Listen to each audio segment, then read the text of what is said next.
Wie ich einkaufe? Ja, das meiste mache ich natürlich online. Geht ja auch schnell. Aber für den Händler ist das manchmal auch ein Problem.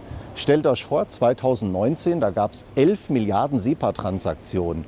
Und davon sind 4% Ausfallquote gewesen. Also 4% haben überhaupt nicht bezahlen können. Und jetzt gibt es den Risikocheck. Und den schauen wir uns an.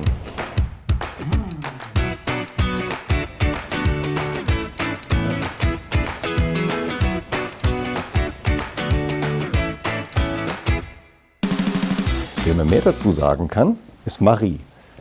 Du bist die Spezialistin für SEPA Direct Debit. Was gibt's denn da jetzt Neues? Neu ist, dass wir SEPA Direct Debit mit Risikochecks und E-Mandatsmanagement kombinieren.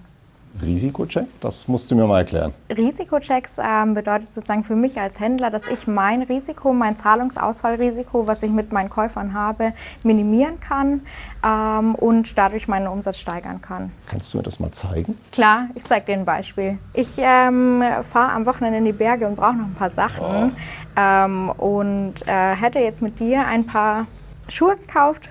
Ich würde mir diese Wanderschuhe aussuchen. Legt die in den Warenkorb. So ein Luxusding, 149 € für Schuhe. Ja, Wanderschuhe oder Wandersachen sind generell teuer. Da ist jetzt nicht nur Schuhe drin, da ist ja auch noch mit einem Rucksack. Knapp 700 €. Genau, ja. So ein bisschen Sportausrüstung, da kommt man gleich auf einen Betrag. Teuer, ja.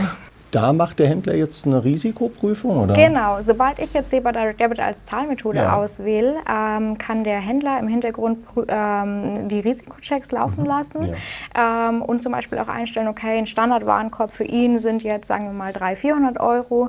Würde bedeuten, ich kann sagen, als Händler ab 500 € möchte ich einen Risikocheck laufen lassen, weil alles darunter ist einfach ein Standardwarenkorb. Kauf abgeschlossen und die Waren werden jetzt hoffentlich in den nächsten 2 Tagen geliefert. Wie funktioniert das jetzt? Ein Risikocheck wäre jetzt eben zum Beispiel über die Geolocation, dass ich sage, okay, als Händler, ich möchte prüfen, wo sitzt denn eigentlich gerade der Käufer, der bestellt? Sitzt der zum Beispiel in Australien, möchte aber eigentlich die Ware nach Österreich geliefert bekommen? Kommt mir vielleicht dann ein bisschen komisch vor, wenn alles passt und die Geolocation in Österreich ist und er auch nach Österreich bestellt, alles wunderbar und er kann die Zahlung abschließen, den Kauf. Und wie kann ich jetzt als Kunde teilnehmen? Als Kunde, also als Händler, melde ich mich dann bei der Bank und sage, ich möchte gerne SEPA Direct Debit als Zahlmethode in meinem Online-Shop integrieren und starte auch tatsächlich die technische Integration und mache damit SEPA Direct Debit als Zahlmethode für meinen Käufer verfügbar. Und für mich als Endkunden, welchen Vorteil hat das jetzt für mich? Vorteil könnte natürlich sein, dass sich das auch in den Preisen widerspiegelt. Sprich, der Händler profitiert davon, dass er sein Ausfallrisiko minimiert, kann mir also auch als Käufer zugutekommen, indem die Wanderschuhe das nächste Mal vielleicht einen Ticken günstiger sind. Das wäre schön.